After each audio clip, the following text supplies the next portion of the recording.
meantime, at the end of the day, we have no life.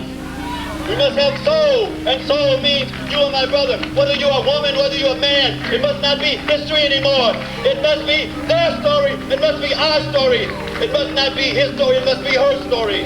And when we can have such a situation, we can march and we can bring the walls of Jericho by entering into connecting subtle levels and higher levels, going deeper into our traditions, invoking our prophets, and marching with our prophets, even though we may not see them today. We want to march with our prophets. We want to make this vibration sound throughout the particular planetary situations. Beloved, thank you.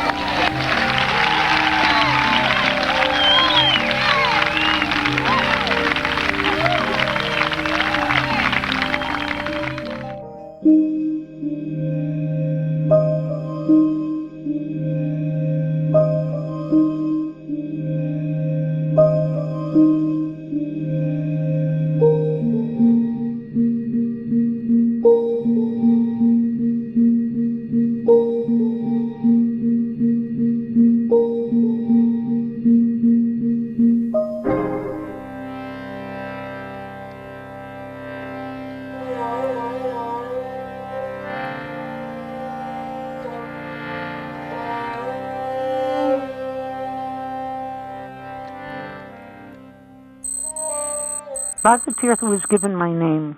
So Bhakti Tirtha approached me and asked me if I would be willing to come and serve on the African continent, just talking to me. And, and of course he painted it very rosy. The preaching there is wonderful, blah, blah, blah, blah, blah. I mentioned that I had received a settlement. No, this settlement was for like $450,000. I agreed to going. First, he told me, he said, well, Africa's a bit of a heavy preaching area, so I'm going to have to send you to India every 6 months, which I thought was great because I'd never been to India. So he had me give him all this money to cover for going to India. Well, I was sent to these places alone. There were definitely, in terms of Africa in and of itself, yeah, it could be dangerous.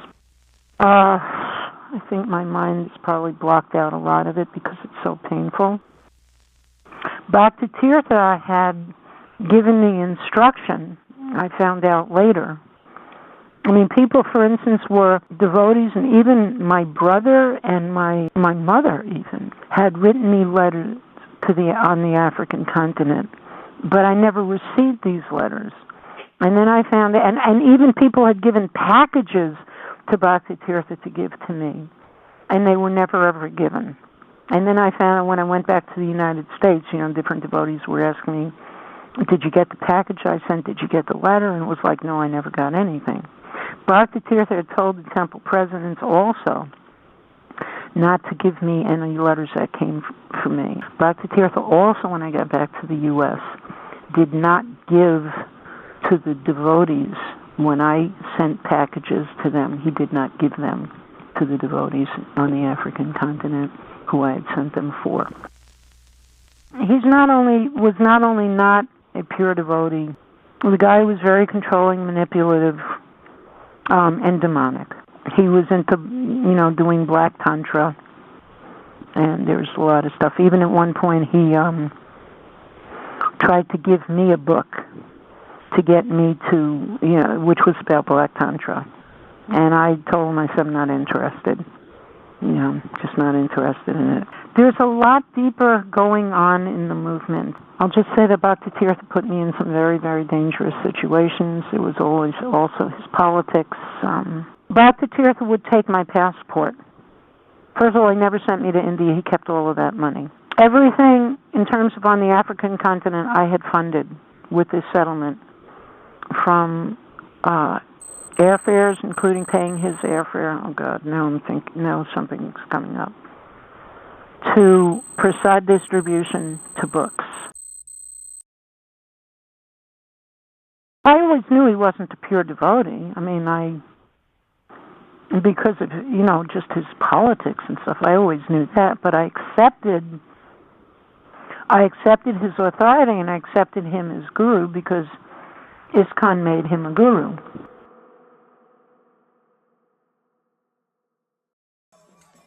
Bhakti Tirtha was very delusional. I think it was 82, Bhakti Tirtha was telling me that all of his GBC, said all my GBC, and this isn't, you can put this as an exact quote, all my GBC godbrothers hate me because I'm black. And I said, come on, all of them? I said, I'm sure some of them hate you, but not all of them. And he said, all of them. He was very delusional. Okay, fast forward, I'm sent to Kenya, and I go out in Nairobi, and I didn't know the politics there, that actually the people there at that time hated us.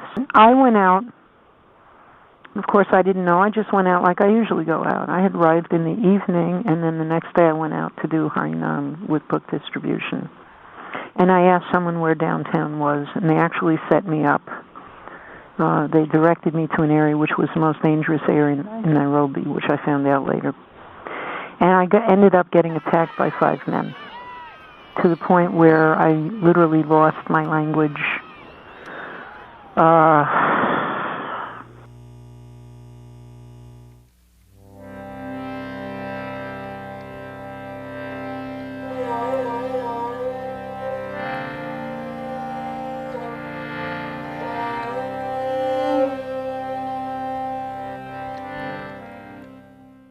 Bhakti Tirtha came like 2 days later or so. You know, he just happened to be coming, not because I got attacked.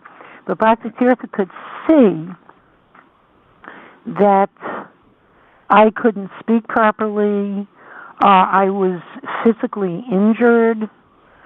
I mean, it was very, very obvious I had sustained brain damage. I mean, it was very, very obvious symptoms.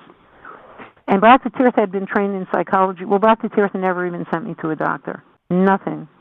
Even though so much money had been given to him for the Africa programs and, you know, by me. Bhakti Tirtha then took my passport from me. Okay, so I did not have a passport. And at one point, immigration started looking for me. And I had to hide out. Because, you know, I don't have a passport. I mean, Bhakti Tirtha had taken whatever kind of money I had. It was really crazy.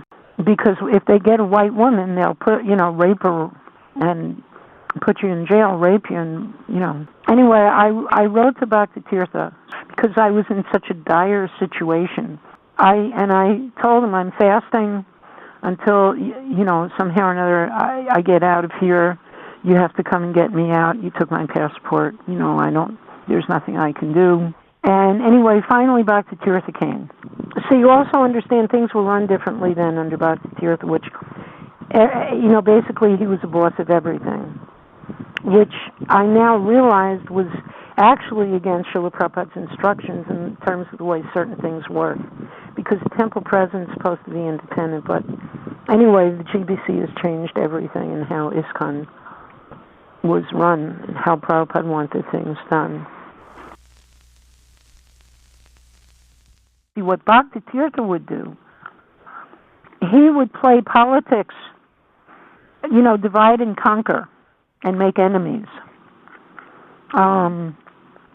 He'd tell devotees this set of devotees one thing, this set of devotees another thing. And of course, people didn't know. But, like Bhakti Tirtha, for instance, gave me instructions to do this, that, and the other thing as the regional secretary. But then he would be telling the devotees that he never gave me those instructions, that I was doing things independently, which was not true. So I saw, you know, the politics, what his politics caused to me. So sure enough, it brought a lot of problem in the temple. I got attacked by one of the devotees. He came after me with a huge knife. Krishna protected me because when the devotee was going to plunge it right in my face, and Krishna just stopped him. I mean, he just had it drawn in literally an inch from my forehead. And then he dropped the knife and just started punching me. I went on to Nigeria. Then when I went on to Nigeria, that's when I found out why there was such a problem, because Bhakti Tirtha in Nigeria was telling the devotee, just see this Umapati. He's sitting on Madhyasasana. He's trying, just like those white colonials who came and tried to take you over. So there he was telling Umapati to sit on the Vyasasana, and then telling the devotees that Muppet is white colonialists trying to take them over. Bhakti Tirtha was always playing politics. I guess this is a really important thing. And I also found out, there's a couple of other things I also found out later. Bhakti Tirtha was falling down with other women, who was actually, doing some drugs.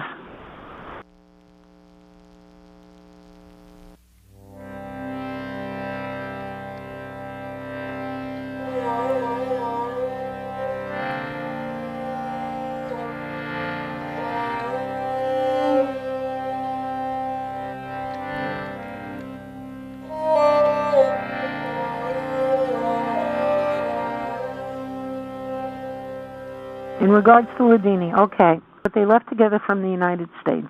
They came together to Nigeria. So he had me traveling with him and Ladini, and this was quite a number of months. And, they had been had their relationship, and I guess it was at a point, I don't know how long the relationship went on for, but it was at the point where Ladini she was starting to break away from that relationship. And at that point, both Bhakti Tirtha, first Bhakti Tirtha was coming to me and confiding in me, his side of the story.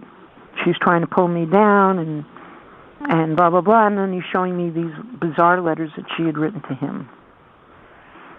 And it's like really weird. I mean, the guy was so, it just was crazy. We'd be in the temple, all of a sudden he's chasing her around the temple. And then he's always calling me and telling me how she's agitating him and she's trying to pull him down, and it's like I didn't know what to make of it. But then Ladini started confiding in me and showing me his letters to her. Of course, neither of them knew that the other's confiding in me and showing me letters and telling me their side of the story. And she got to a point where she was telling me she hated him. I don't know, it was just so bizarre that even one day I said, look, the two of you are crazy. And I said, this is just too much for me. I said, all these years I've just been rendering my service alone, and, I just don't want to be involved with this anymore. Please let me go and render my service. He actually grabbed me. He said, you can't leave me. He said, you have to protect me. You can't leave me. So what could I say? No, this is my authority. And I said, all right. One day, he was hitting her, actually called me to his suite. And I was outside the door, and, I heard some noises, and then, Ladini also, just sort of runs out. And, God, I remember another day he was chasing her down the stairs through the temple. And so anyway, she runs out, and then she closed the door, and I knock, and has me come in. He said, did you hear what happened? And I said, well, I heard something. He said, yeah, I was beating her with a newspaper. That fucking bitch, that got, boom, boom, boom, boom, boom. So fucking insubmissive. So anyway, another time he calls us in, and, both of us were in saffron. And then he, was lambasting into, you fucking bitch. He said, you so fucking insubmissive. He said, I'm going to take off your sannyas. Now, Kirtananda had given her sannyas. Then just after a teeny short bit after that, he calls us into his thing. I mean, by this time, it was so hairy, him running after her, and he calls us in, and he says, I want to send both of you to Liberia. Despite reports that the government wants talks with the rebels, the violence goes on. Rebel forces stormed into the center of the capital today. They are now less than a mile from the executive mansion where President Samuel Doe has barricaded himself with about 500 soldiers. And at that time I told him, I said, Srila Krishnapad. Now, I didn't know anything about Liberia, going on in Liberia. Neither did she. Bhakti Tirtha knew everything that was going on that continent. He'd have every newspaper he could get. He always kept up on current events of the whole world, and especially the African continent. We didn't know there was this horrible war going on, so of course I knew nothing about it. Ladini knew nothing about it. He said, I want to send you both to Liberia. So I said, no, I'm not going to go. And then he said, well, then you can figure out how to get out of here. And long short, Bhakti Tirtha tried to have me killed in Nigeria. But I managed to get out of that. I know somebody who want to kill me. If I grab you, I will eat you raw. But this is like a civil war on steroids. It's a post-apocalyptic Armageddon with child soldiers smoking heroin, cross-dressing cannibals, systematic rape. It's total hell on earth. Bhakti Tirtha knew that there was this horrible coup going on, a civil war going on. There was a devotee who knew the different coup leaders and had arranged a meeting between the coup leaders of Sierra Leone and Liberia. And I believe that through this devotee, Bhakti Tirtha arranged for the devotees in Liberia to get killed. We love the music. There's a music. They call it the sound of death. Yeah, but it's a sound of music to us. He wanted to get rid of Sadhananda, Charnaravinda, the other devotees who were killed. I don't know or why Bhakti Tirtha would have wanted them there, but I was technically supposed to have been there, not because of anything quote-unquote bad that I did, but because of, my knowing of the ongoing relationship that he was having with Ladini, and I guess he, was just afraid that it would get out. And then even after being in the U.S., he threatened me a number of times. He also said, don't ever tell anyone what I did to you and Ladini. And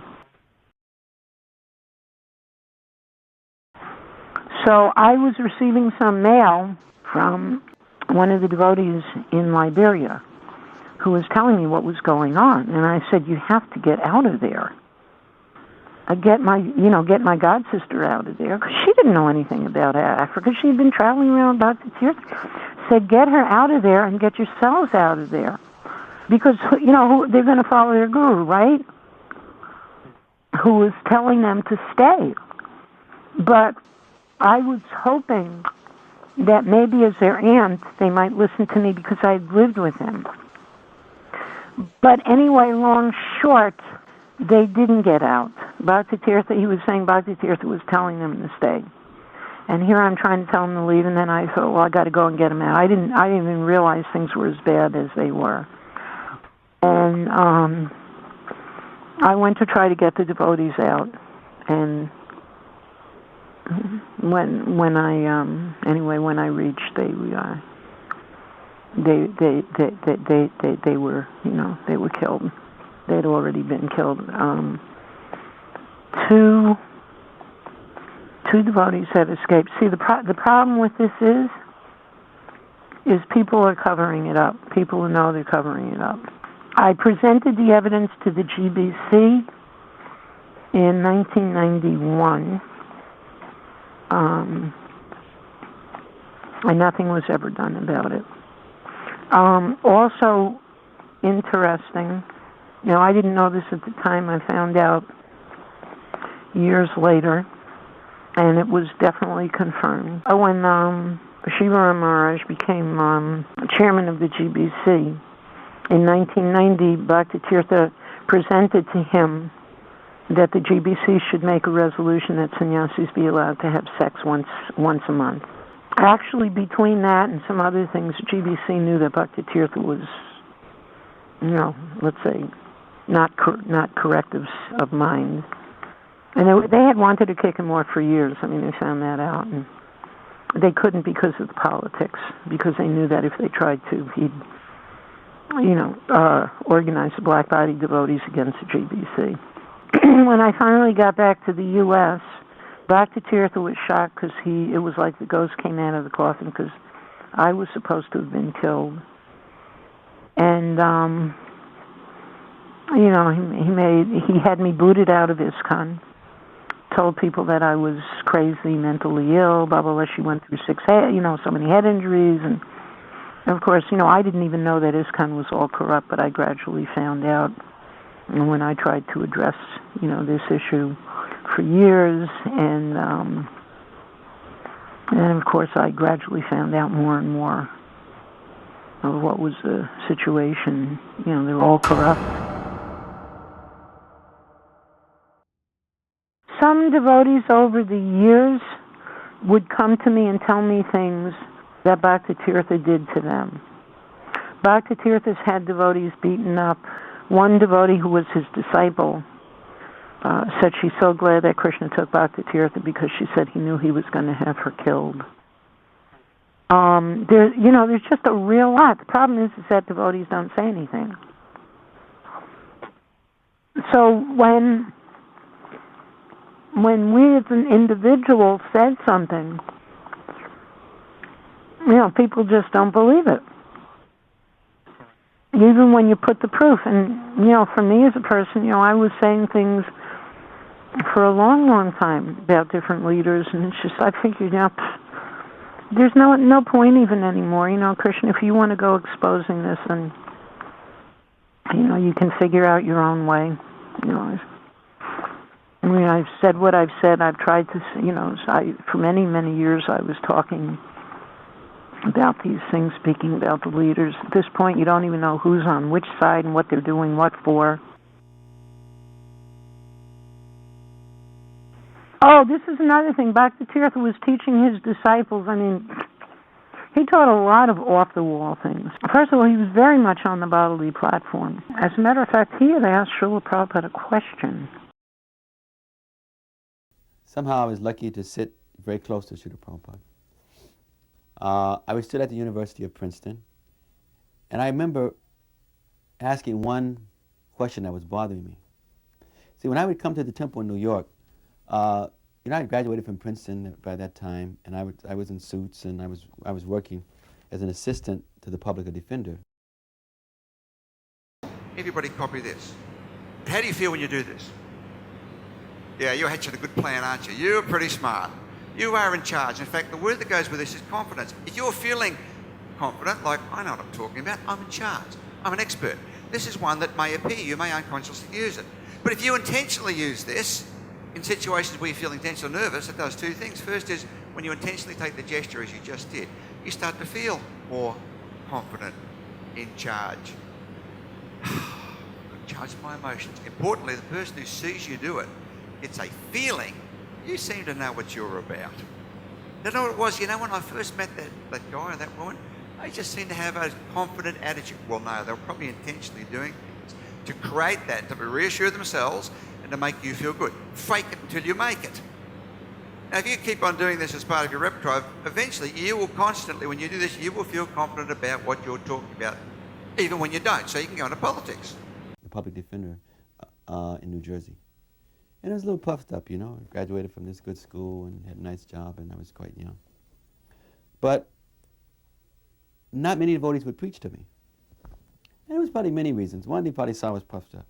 Two, they probably wasn't sure. This guy in his black body, can he really know this, understand this? And because I had been in so many different environments. I was brought up in the inner city area, but I went to very, sophisticated prep schools. And I was, in environments where I was with, senators' sons and things. Then I went to Princeton, around all these environments. So I was very sensitive to situations. So I had this question for Srila Prabhupada. And my first question was, Srila Prabhupada, there's prejudiceness in this movement. Prabhupada looked at me, he says, He says, so someone is thinking you're the body? And if you're disturbed that they're thinking that you're the body and you become disturbed, he says, then you are also nonsense. That was the spirit. So the spirit was, Prabhupada was telling me in so many words, yes, so bodily consciousness is there in so many ways. But if I'm getting so distracted because of that, then that is my nonsense. And basically Prabhupada told him he was on the bodily platform, but somehow or another he always remained on that platform.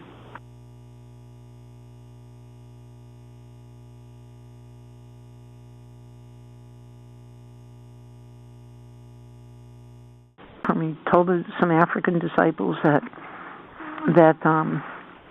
the African race was the origin of the human race, but that's not told to us in the Bhagavatam.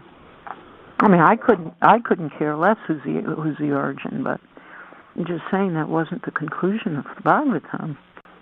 I mean, some of the things he told me, you know, if I repeat them, they almost sound like they're so off the wall, but like, he was just very, very delusional. He thought that he was chosen to be the leader of the Krishna movement, to be the commander-in-chief of all the demigods, to lead Chaitanya Mahaprabhu's Sankirtan army. So he said, well, don't tell anyone, but he said, Chaitanya Mahaprabhu has commissioned me to be commander-in-chief of all the 33 demigods, to lead them in this Sankirtan army. And I was like, oh, all right.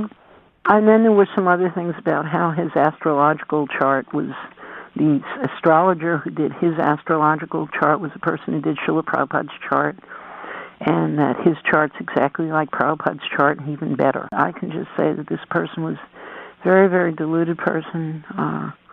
He knew how to charm people, very charismatic, and, you know, unless you really, really knew him and served him or, you know, had close understandings, he was not the person who he pretends to be. And the way I see it is, you know, he and Radhanath, like in the Chaitanya Charitamrita, I believe there's a quote where it says that the bodies of Krishna and Balaram are non-different except for color. So basically, I saw him and Radhanath as being non-different other than color. You know, maybe some slight, you know, difference in personality like that, but basically the same. They're very charismatic, know how to charm people. People think they're pure, and they're actually, you know, they're not.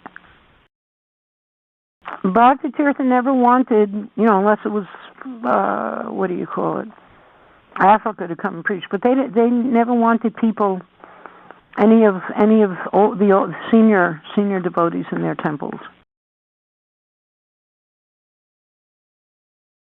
The problem is, you know, everyone keeps quiet. You know, people coming out of the woodwork. I mean, I have devotees come and tell me stories, but, you know, because they realized I had spoken up, but they're afraid. There's a lot of stuff. People are afraid, but, I mean, there's just so much dark stuff.